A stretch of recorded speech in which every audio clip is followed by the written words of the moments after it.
The great evil, in my humble opinion, which haunts our enterprise, and I say this realizing I'm setting the fox among the chickens, the great evil that has been allowed to flourish in the absence of mathematical understanding is relativism.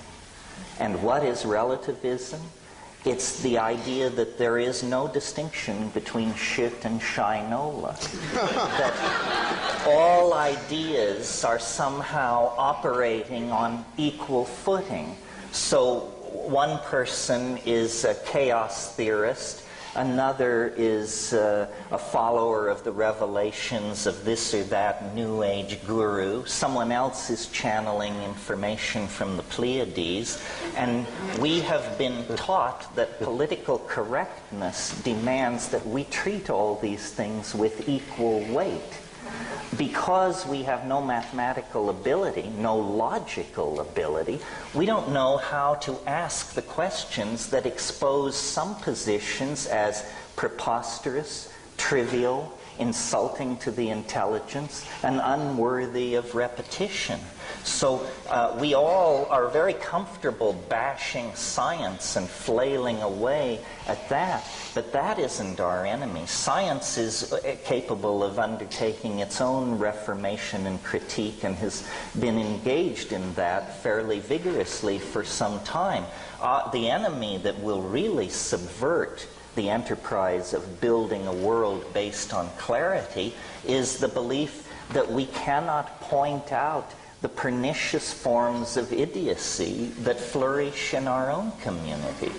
And this problem is growing worse all the time. I mean, just pick up a copy of Magical Blend or Shaman's Drum, and you will discover an appeal to the level of intellect that makes what's going on with television advertising look like a meeting of the Princeton Institute of Advanced Study.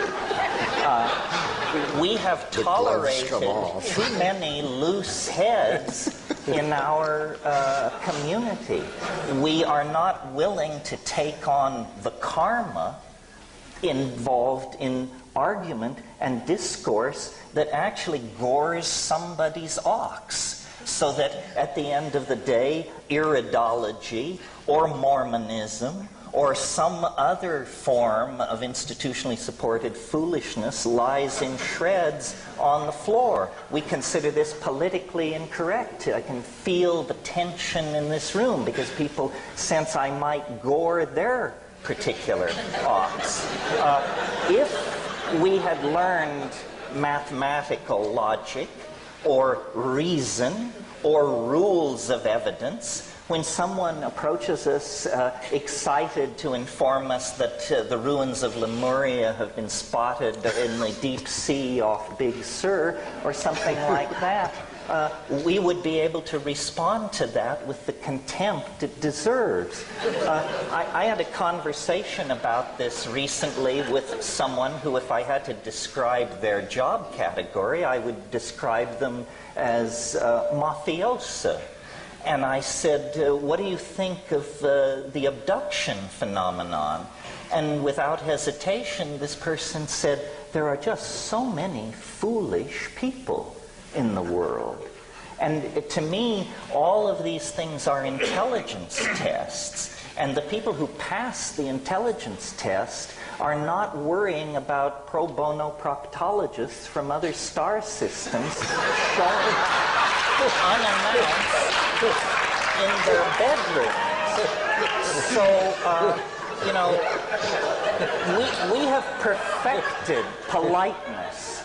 We have perfected the ability to listen to damn foolishness without betraying by so much as the flick of an eyebrow that we realize what we're in the presence of.